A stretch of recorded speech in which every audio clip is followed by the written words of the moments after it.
Yo, what is going on, guys? It is Huggy Face Gaming, and welcome to Dragon Ball Super Episode 111 review.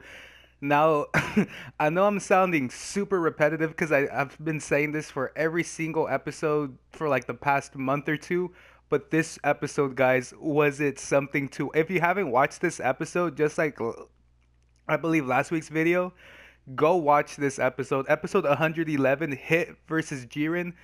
It wasn't as as incredible as the 1 hour special, but it was up there. Like, this episode was just something to watch. Now let us dig deep into exactly what happened in this episode. Now, when it comes to this episode, I'm gonna give like a kind of a low rate, not a low rating, but just because of the beginning. For you guys that don't know, I hate Ribrianne. Someone just get Ribrianne out of here. Obviously, we saw Vegeta fighting Ribrianne, but the thing that didn't tick me off was that he was fighting Ribrianne. It was like he was fighting her in his base form. Like, why are they continuing to fight Ribrianne in their base? Like, why don't they just go full out Super Saiyan Blue and eliminate her? Like, she is not strong at all. But I digress. Let's just move out from Ribrianne for a second and focus more about what happened with Goku and Frieza. Now, a lot of people are saying that Frieza was just going to give Goku energy, and a lot of people are saying that, he was going to just eliminate Goku. But within this episode, we did see that he gave energy to Goku, which is pretty sick because the lines Frieza actually says are the same lines Goku used on Namek. So it's pretty cool that they're, using the exact same words, because the roles were reversed in this one. And not only that, but a lot of people are also noticing that the energy that Frieza gave Goku was that exact same energy that Goku gave Frieza on Namek, because even Goku was saying like, "Whoa, I remember like this is my power." Like, if it was just him giving him energy, he would have been like, "Oh, my strength's back." But no, he was stating like, "Oh, this is my power." Like, what? So it was pretty cool to see that Frieza did that. But the reason why Frieza did it was, as you noticed, that he was saying that he doesn't want to face Jiren, stating that even Frieza is scared to face Jiren, and he's noticing that Goku is the only one with his Ultra Instinct ability who could take down Jiren. So that's why he actually helped Goku, not because he was being friendly or anything, but because Goku's the only one that could probably match up to Jiren. So that was pretty cool that they did show that scene, but the main overall thing about this episode was obviously Hit versus Jiren, and oh my goodness, guys, was this my first ever video that I created on this channel was talking about who I thought was going to win between these two if they ever fought, and I was rooting for Hit, but this episode just crushed that theory out of the park. Like, Hit versus Jiren, it was more like Goku versus Jiren again. Like, Hit was getting in some like nasty blows from Jiren, and Hit was even using his time skip, which his time skip wasn't doing anything to Jiren.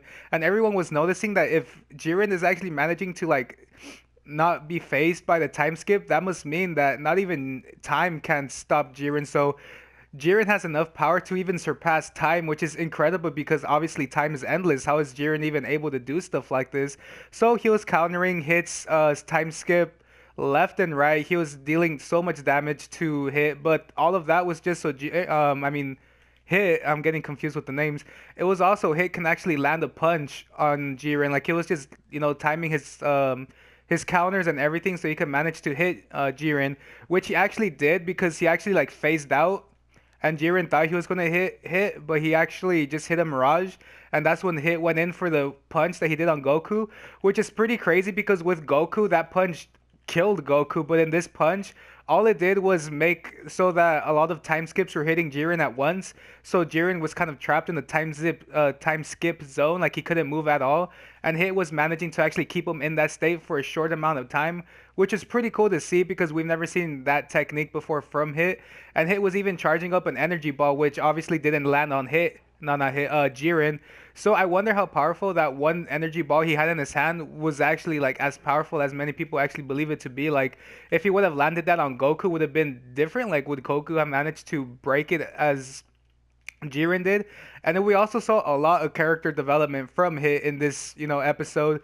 More like he was usually like the lone wolf when it came to the missions that he did, but in this one he was giving words of wisdom to the three Saiyans, being Kaba, Caulifla, and Kali, saying them that it's up to him to do this and that all of them should go out and play their role. The role being to make sure that Universe 6 is the victor, that Universe 6 is one of the last ones standing so they won't be erased. So it's pretty cool to see that they gave Hit, a character development within this episode. But just just hit when hit couldn't land to that one ball of energy that he had because obviously Jiren managed to break it with his hand, showing that he is as powerful as everyone's saying he is. Hit was trying to do some, basic attacks, which he couldn't, and then that's when obviously Jiren just started going straight into the offense. And I wonder what's going on with Jiren's eyes because most of what Jiren is doing is coming from his eyes. Those little technique balls that he's shooting is coming from his eyes. When he stopped the spirit bomb, it was from his eyes. So I wonder what it is with his eyes. Like if Goku or Krillin did a solar flare and it blinded Jiren, would he be able to do as much? Because I am noticing that a lot of his techniques do seem to be coming from his eyes.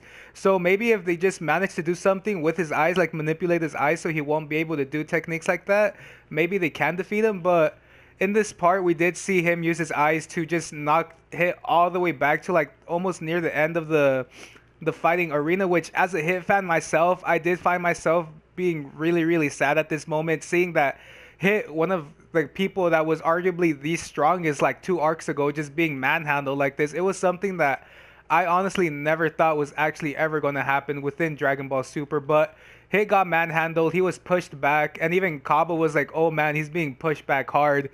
Jiren popped up again, and he said his famous line, "It's now over," shot the ball of energy that he's done with Kale and Goku, opened his eyes, it blasted open, and Hit is eliminated. This episode overall is just, it's mind blowing to see that Jiren is just super duper strong. Like I hardly doubt anyone's going to be able to beat him. And he even says at the end of the episode that all the fighters he was told to take down, he's taken down already. Goku, he's beaten. Hit, he's beaten. And he even started meditating like he has no other opponent left, which a YouTuber was talking about. That's kind of his mistake leaving Goku there, because when he was stating this line, he was looking at Goku like he could have just easily eliminated Goku at that point because Goku doesn't have enough energy to move. So maybe that's going to be his downfall, that he's not really, that he didn't eliminate Goku at that instant, because as we all know, Goku's the type of person that if you give him the chance, he will find a way to defeat you. So maybe we're going to see Goku learn Ultra Instinct once again and be able to control it easier than he once did. But Jiren just said he was done fighting. He started meditating, and some people from, I forgot what universe it was, but they tried to ambush Jiren when he was meditating, but he even had like a force field around him that pushed him back. So even Jiren, when he's just meditating, not even caring about anything, he's still that strong that he could have a barrier around him. Like, this Jiren guy is just too crazy. Like, I honestly did think Jiren was gonna be powerful, but like I never thought he was gonna be this strong. He's kind of like another Goku Black in a sense, because when Goku Black was introduced, he just dominated Goku. He dominated Vegeta. He dominated Trunks. Like he was just a force to be reckoned with.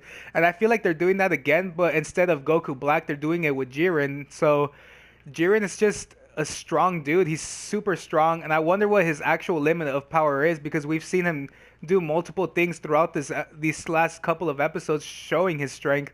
So overall, I just really hope that we get to see his full extent of his power later on. And I'm pretty sure now that he's meditating, all of the rest of these episodes are not going to be focusing on Jiren as much like as a fighter. We won't probably see Jiren until like the last remaining episodes of the Tournament of Power, but it's pretty crazy that he's done so much in just 3 episodes. In 3 episodes, he managed to beat Goku in his Super Saiyan Blue Kaioken times 20. He managed to deflect the Spirit Bomb with his eyes. He managed to beat Ultra Instinct of all powerful, transformation that even the gods fear.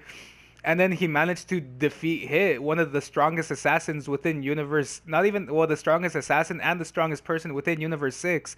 So they are building up this guy to be one of the strongest people within this Tournament of Power. And uh, I wonder how it's going to go down. Many people are saying that the only way they could defeat Jiren is if their universe has more than 3 people, because obviously Universe 11 has 3 people. So if they have more people at the end of the tournament, Universe 11 will be eliminated without even having to defeat Jiren. That's a theory that's flowing around, but I'm pretty sure towards the end, multiple universes are going to go down to their final remaining fighters. So that theory is kind of like thrown out the window, but I just want to really know who's going to defeat, Jiren, because it's a pretty big mystery as to how strong this guy actually is. It's kind of like Pycon within like Dragon Ball Z, when people are like, "Oh, who killed Pycon?" because Pycon was, as strong as Super Saiyan 3 Goku at that time. So it's kind of like shrouded in mystery as to who exactly is going to manage to defeat Jiren. So, with that being said, guys, that's kind of my review and what I actually thought about this episode and many of the things that happened in this episode. In the end, I give this